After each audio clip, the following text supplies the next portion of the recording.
अब देखना है एटॉमिक स्पेक्ट्रा। इससे पहले मैंने देखा था dual dual nature of electromagnetic radiation.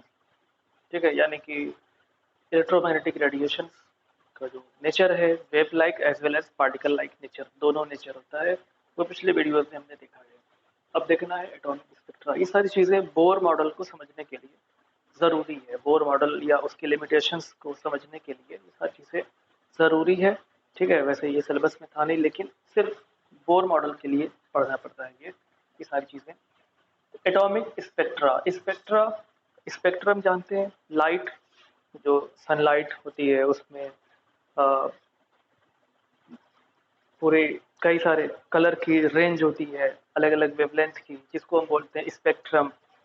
ठीक है, सारे colours pure violet, indigo, blue, green, yellow, orange, red, ये सारे कलर्स होते हैं, इसको हम बोलते हैं स्पेक्ट्रम,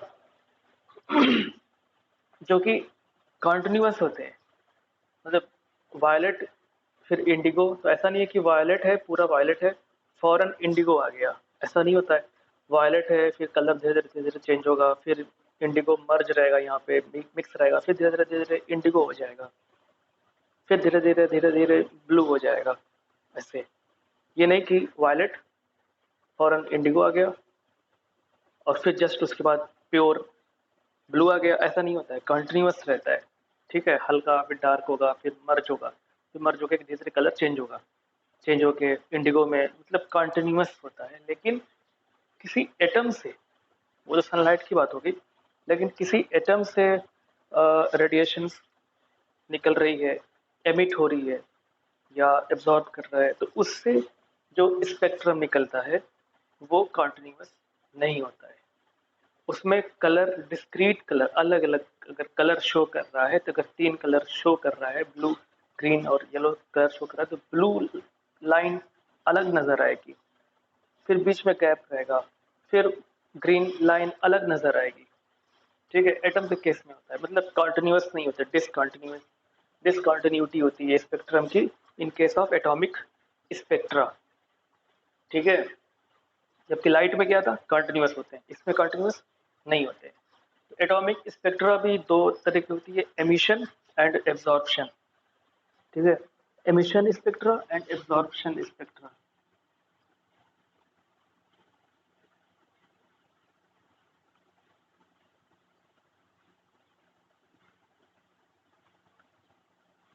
एमिशन स्पेक्ट्रा और एब्जॉर्प्शन।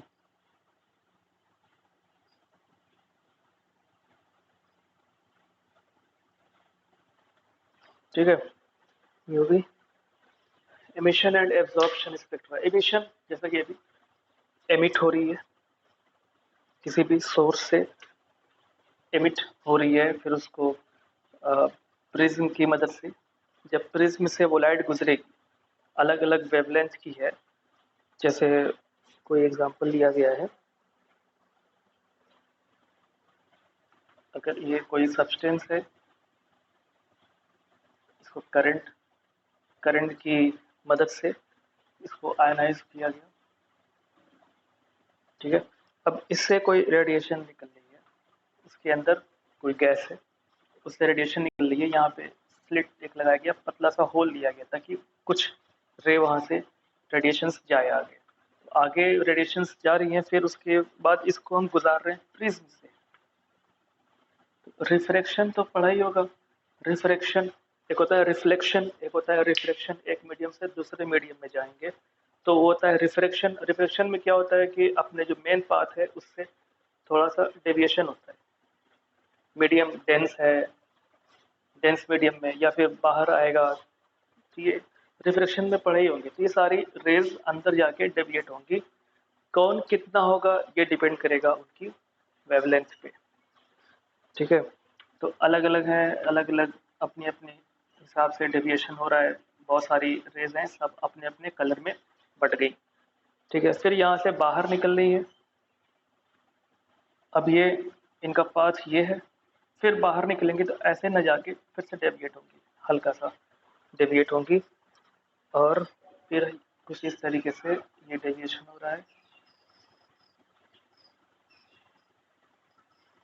ये ऑब्जर्व करने के लिए कोई पट्टी यहाँ पे रखी गई है जिसपे ब्राइट कलर नजर आ रहे हैं, यहाँ पे, फिर यहाँ पे, फिर यहाँ पे, जहाँ जहाँ जा रहे हैं, बीच में नहीं जा रहे हैं, बीच में गैप है, कुछ नहीं है, ठीक है, बीच में कुछ नहीं है, जहाँ जहाँ पड़ रहे हैं वहाँ वहाँ पे उन उन कलर्स का स्पॉट नजर आ रहा है, जिसमें यहाँ पे रेड, ब्लू, वायलेट, वायलेट, ये सारे कलर नजर आ रहे हैं, अलग अलग कलर नजर आ रहा है। ये है एमिशन स्पेक्ट्रा में कुछ ऐसे होता है। हाइड्रोजन एटम का ये दिया हुआ है, ठीक है। तो अलग अलग कलर की लाइंस नजर आती है, इसलिए इनको लाइन स्पेक्ट्रम भी कहा जाता है, ठीक है। ये हो गया, इमिशन में ऐसा होता है। एब्जॉर्प्शन में, अब ऐसे ही कोई अगर सब्सटेंस, कोई गैस, कोई सॉल्ट लिया गया है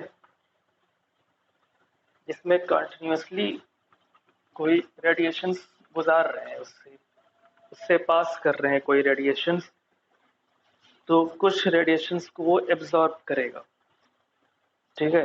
कुछ रेडिएशंस को वो करेगा एब्जॉर्ब, जैसे वो स्लिट थी, स्लिट से होते हुए कोई रेडिएशन गुजर रही है, किसी सॉल्ट से कोई सॉल्यूशन कुछ भी लिया गया है उससे गुजार रहे हैं, ठीक है। तो इससे गुजर रही है, गुजरने के बाद फिर वही काम आगे प्रिज्म से गुजार रहे हैं, फिर यहाँ पे क्या होगा, वही चीज,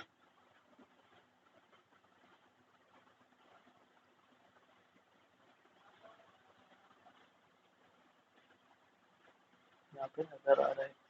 अब इसमें क्या हो रहा है कि कुछ रेडिएशंस को ये एब्जॉर्ब कर लेंगे, मतलब आगे नहीं जाने देंगे। ये जो दिख रहा है यहाँ पे कोई लाइट नहीं जा रही है, क्योंकि इन्होंने एब्जॉर्ब कर लिया है उनको, कुछ वेवलेंथ की रेस को इन्होंने एब्जॉर्ब कर लिया है, रोक लिया है, अपने में एब्जॉर्ब करके रख लिया है, वो आगे नहीं बढ़ रही है।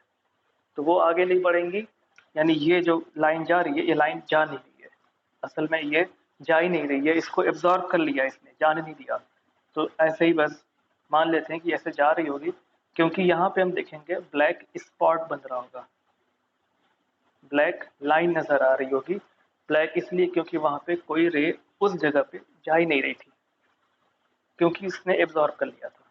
तो दो कंडीशन है, या तो एब्जॉर्ब कर ले, ठीक है, तो ऐसे स्पेक्ट्रा को बोलेंगे एब्जॉर्प्शन स्पेक्ट्रा, या फिर एमिट करे किसी सोर्स से, जैसे इस केस में हाइड्रोजन बना हुआ था, जिससे हाइड्रोजन लिया गया था और उससे रेज निकल रही थी और डायरेक्ट प्रिज्म से गुजारे थे और वो कलरफुल लाइन नजर आ रही थी, वो एमिशन स्पेक्ट्रा था, एमिट हो रही थी, इसमें एब्जॉर्ब हो रहा है, ये एब्जॉर्प्शन स्पेक्ट्रा है।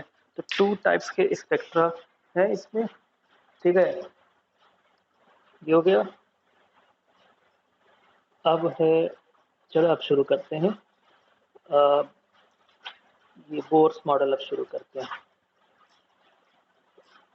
और तो कुछ नहीं है इसमें, है तो बहुत कुछ, लेकिन इतना बस जान ले, इतना ही काफी है। एटॉमिक स्पेक्ट्रा टू टाइप्स की, emission spectra and absorption spectra.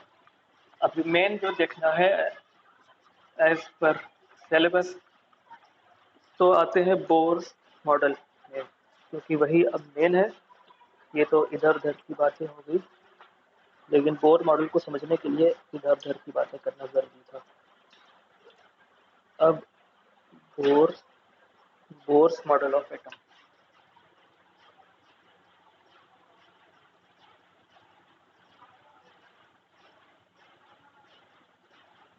Bourse model of atom,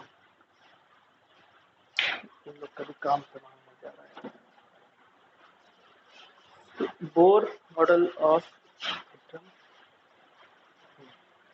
इसमें क्या क्या बातें बताई गई बोर्स मॉडल में। सबसे पहली बात तो ये बताई गई कि जैसा कि रदरफोर्ड में ही बताया गया था, पहली बात कि कोई भी एटम है उसके सेंटर में पॉजिटिवली चार्ज उसका सेंटर होता है, जिसमें न्यूट्रॉन्स प्रोटॉन्स होते हैं, ठीक है। An atom consist of a small heavy positively charged nucleus, ठीक है। An atom consist of a small heavy positively charged nucleus यानी पॉजिटिवली चार्ज न्यूक्लियस होता है, पहली बात। सेंटर पे, इन द सेंटर, ठीक है। सराउंडेड बाई इलेक्ट्रॉन, जिसके चारों तरफ होते हैं इलेक्ट्रॉन। और electrons in atom revolve around the nucleus, ये तो पता ही है, रदरफोर्ड में भी ये बात हुई थी कि around the nucleus surround revolve करते रहते हैं इलेक्ट्रॉन्स। अब यहाँ से नई बात कि in certain selected circular path, ये इसके अराउंड, ये जो न्यूक्लियस है इसके अराउंड इलेक्ट्रॉन रिवॉल्व करते हैं, घूमते रहते हैं इन पाथ्स, अपने एक पाथ में, इन पाथ, जिसे हम बोलते हैं क्या, ऑर्बिट, ठीक है। अपने अपने ऑर्बिट्स में ये घूमते रहते हैं और सारे ऑर्बिट्स की अपनी अपनी एनर्जी लेवल होती है, ठीक है। मतलब कोई न्यूक्लियस, ये न्यूक्लियस है, उसके ऑर्बिट है, ये ऑर्बिट है, ये ऑर्बिट है, तो सबकी अलग अलग एनर्जी लेवल होती है हर ऑर्बिट की। इसकी एनर्जी कुछ और होगी, इसकी कुछ और होगी, इसकी कुछ और होगी, हर ऑर्बिट की अलग अलग एनर्जी होती है, इसलिए इसे ऑर्बिट तो कहते ही हैं। एनर्जी लेवल भी कहा जाता है इसे। ये जो ऑर्बिट हैं इनको एनर्जी शेल भी कहते हैं या एनर्जी लेवल भी कहा जाता है, ठीक है। तो शुरू की बात तो रदरफोर्ड से मिल रही थी कि पॉजिटिवली चार्ज सेंटर में पॉजिटिवली चार्ज न्यूक्लियस होता है, ठीक है, हैवी, क्योंकि सारा वेट, पूरे एटम का वेट तो वहीं से होता है, न्यूक्लियस से ही, न्यूट्रॉन प्रोटॉन से ही होता है, इलेक्ट्रॉन से तो वेट होता नहीं है। इलेक्ट्रॉन से क्या होता है, केमिकल प्रॉपर्टी डिसाइड करने में बस काम आता है, खैर। तो सेंटर पे होता है न्यूक्लियस, न्यूक्लियस पॉजिटिवली चार्ज, जिसके अराउंड इलेक्ट्रॉन रिवॉल्व करते रहते हैं इन पाथ, अपने अपने पाथ में रिवॉल्व करते हैं, जिन्हें हम बोलते हैं ऑर्बिट। अब हर ऑर्बिट की अपनी अपनी एनर्जी होती है, इसलिए उसे हम एनर्जी शेल या एनर्जी लेवल भी कहते हैं, ठीक है। अच्छा, अब ये जो एनर्जी लेवल है इसको डेजिग्नेट कर सकते हैं 1 2 3 4 5, मतलब फर्स्ट सेकंड थर्ड, ठीक है, 1 2 3 4 एंड सो ऑन, या फिर K, L, M, N and so on. मतलब ये न्यूक्लियस है तो पहला ऑर्बिट के, उसके बाद वाला एल, उसके बाद वाला एम, ऐसा ही उसके बाद वाला एन, ऐसे बढ़ता जाएगा, या फिर 1 2 3 4 ऐसे भी लिख सकते हैं, ठीक है। तो ये हो गई पहली बात एनर्जी लेवल की। अब दूसरी बात, अब यहाँ से बिल्कुल नई नई बातें आएंगी, क्योंकि रदरफोर्ड के मॉडल में यही सारी कमियां थी, जो इतनी सारी बातें नहीं बताए थे। शुरू की बातें तो वो बता ही दिए थे, बहुत अच्छी बात थी, लेकिन अब जो जो बातें आएंगी वो नई नई बातें होंगी, जो बोर ने बताया, नील्स बोर ने, कि as long as the electron remains in a particular orbit it does not lose और गेन एनर्जी।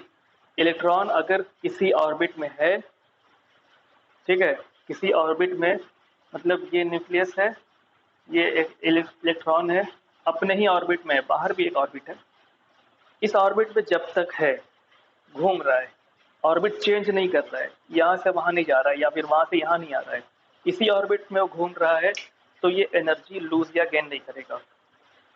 जो इसकी एनर्जी है वही एनर्जी रहेगी पूरे टाइम तक, ठीक है, एनर्जी लूज या गेन नहीं करेगा, ठीक है। ये होगी बात, यानी जब लूज या गेन नहीं करेगा इसका मतलब ये स्टेशनरी स्टेट में है। स्टेशनरी स्टेट का मतलब रुका हुआ नहीं, स्टेशनरी स्टेट में electron, electron in stationery state होते हैं, इसका मतलब डज नॉट लूज और गेन एनर्जी, एनर्जी लूज या गेन नहीं करते, इलेक्ट्रॉन स्टेशनरी स्टेट में होते हैं। कब? इन पार्टिकुलर ऑर्बिट, अगर किसी पार्टिकुलर ऑर्बिट में है, तो नहीं गेन या लूज करते हैं। इलेक्ट्रॉन स्टेशनरी स्टेट में होते हैं। ठीक है, अब ये बात हो गई। तीसरी बात ये है, अगर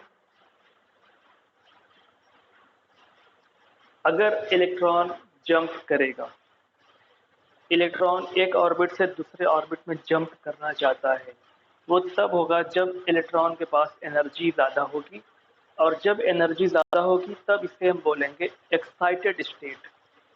ठीक है, इलेक्ट्रॉन एक्साइटेड हो गया, इसको एनर्जी मिल गई, बाहर से कहीं से एनर्जी मिल जाएगी, एनर्जी मिल गई जिसकी मदद से इलेक्ट्रॉन हो गया एक्साइटेड, और अब इसके पास एनर्जी है तो वो ऊपर वाले ऑर्बिट में यानी बाहर वाले ऑर्बिट में जंप कर सकता है।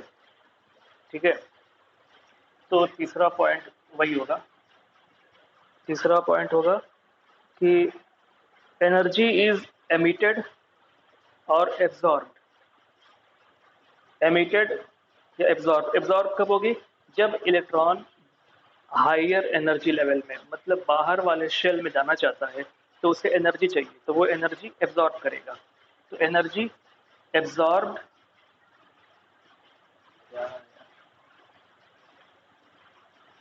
एब्जॉर्ब होती है या फिर एमिटेड होती है।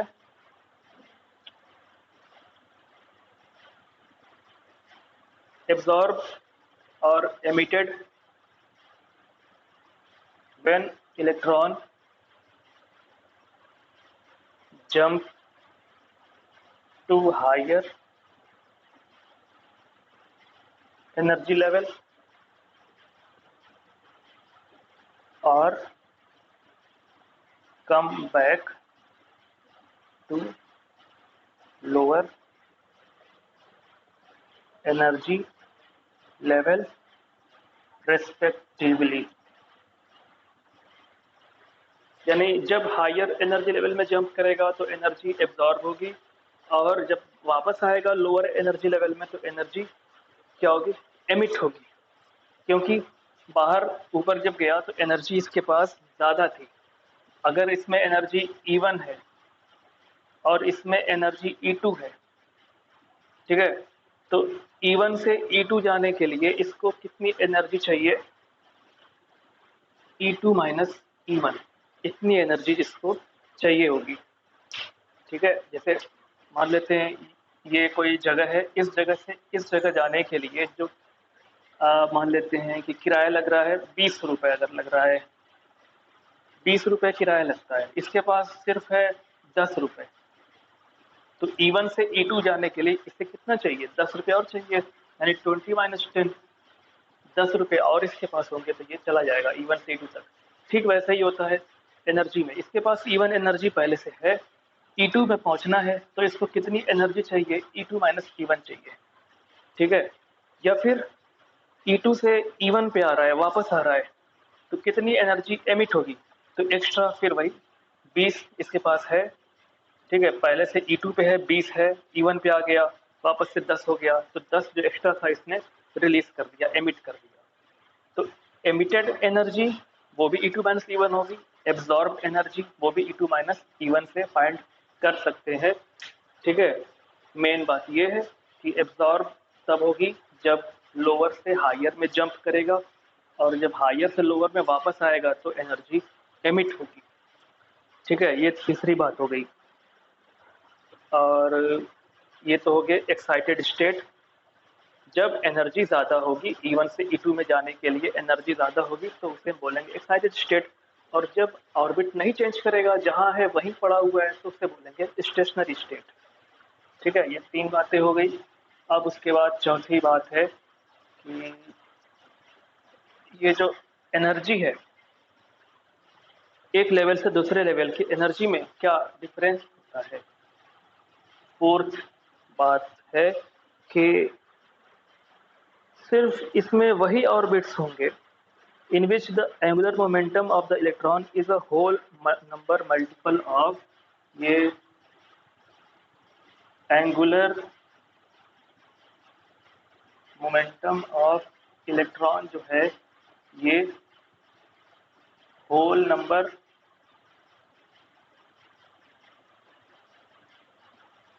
Multiple of h upon 2 pi.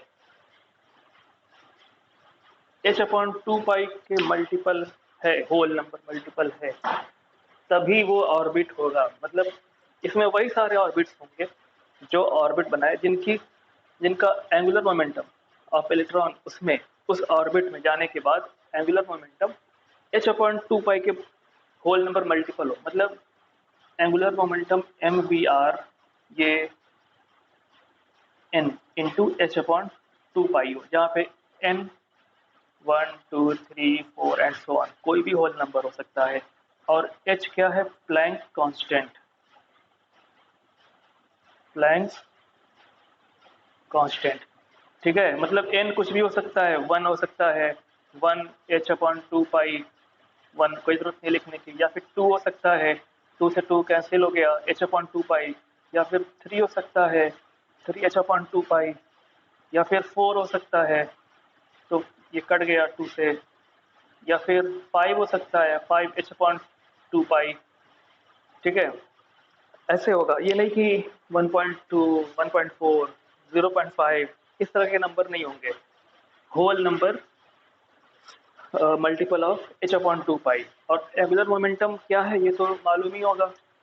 Angular momentum, momentum क्या है? मोमेंटम क्लास 9th में फिजिक्स में पढ़े होंगे। मोमेंटम क्या होता है? Mass into velocity. मोमेंटम होता है mv, ठीक है। मोमेंटम, ठीक है ना। मोमेंटम क्या होता है? कोई हैवी लोडेड ट्रक है, अचानक उसे हम रोकना चाहें, वो नहीं रुकेगा, कुछ देर के बाद रुकेगा। तो उस ब्रेक अप्लाई करने के बाद भी वो कुछ देर के बाद रुक रहा है, वही उसका मोमेंटम है। जितना ज़्यादा मास होगा उतनी दूर तक जाने के बाद रुकेगा, या जितनी वेलोसिटी से वो आ रहा है ट्रक, जितनी स्पीड में आ रहा है उतनी देर में वो रुकेगा। ये मोमेंटम है, ठीक है। ये लीनियर मोमेंटम है, सीधी लाइन की बात हो रही है, रोड पे चल रहा है। अगर वही सर्कुलर पाथ की अगर हम बात करें, क्योंकि ये सर्कुलर पाथ में घूम रहे हैं, तो उसमें हम लेंगे एंगुलर मोमेंटम। एंगुलर मोमेंटम जिसका फॉर्मूला होता है moment of inertia into angular velocity. Velocity इसमें भी लेंगे और मास ना लेके moment of inertia into angular velocity omega. Inertia क्या होता है ये भी पता होगा, क्लास 9th की ही बात है ये। इनर्शिया क्लास 11th फिजिक्स में भी पढ़े ही होंगे इनर्शिया, ठीक है। और angular momentum, sorry angular velocity omega, ये होता है। सेम वही है, बस मास न लेके इसमें इनर्शिया लिया गया, मोमेंट ऑफ इनर्शिया अपने स्टेट में चेंज को अपोज करने की टेंडेंसी। मोशन में है तो मोशन में ही रहना चाहेगा, रुकना नहीं चाहेगा, या रेस्ट पे है तो रेस्ट पे ही रहना चाहेगा, मोशन में नहीं आना चाहेगा, उसको अपोज करेगा, वही है इनर्शिया। और ये है वेलोसिटी, एंगुलर वेलोसिटी। इनर्शिया जिसका इनर्शिया होता है एम वी, नहीं होता है एम आर स्क्वायर होता है इनर्शिया। एंगुलर वेलोसिटी होती है v अपॉन आर, शायद v अपॉन आर, ठीक है। तो r से एक r कैंसिल हो गया, आ गया एम वी आर। यही है एंगुलर मोमेंटम। जो एम वी आर है, फॉर्मूला होता है एम वी आर, जो कि n into h upon 2 pi के इक्वल होगा। अगर ऐसा है तो उसे हम ऑर्बिट मानेंगे, इलेक्ट्रॉन वहीं रहेगा। जैसे ये न्यूक्लियस है, तो अब इलेक्ट्रॉन जब यहाँ पे जा रहा है तब ये रूल फॉलो हो रहा है। इस पोजीशन पे अगर इलेक्ट्रॉन है, यहाँ पे अगर है, और इस ऑर्बिट में ये रूल फॉलो नहीं हो रहा है, यहाँ पे पॉइंट में समथिंग आ रहा है, तो यहाँ पे ऑर्बिट नहीं हो सकता, इलेक्ट्रॉन यहाँ नहीं रहेगा। इलेक्ट्रॉन का ऑर्बिट वहीं पे रहेगा जहाँ पे उसका एंगुलर मोमेंटम, जिस पोजीशन पे एंगुलर मोमेंटम h अपॉन 2 पाई का होल नंबर मल्टीपल होगा, वहीं इसका ऑर्बिट होगा, ठीक है। तो ये हो गई कुछ ज़रूरी बातें बोर मॉडल का। अब इसके बाद लिमिटेशंस है, लिमिटेशन के लिए टाइम नहीं बचा है बाद में।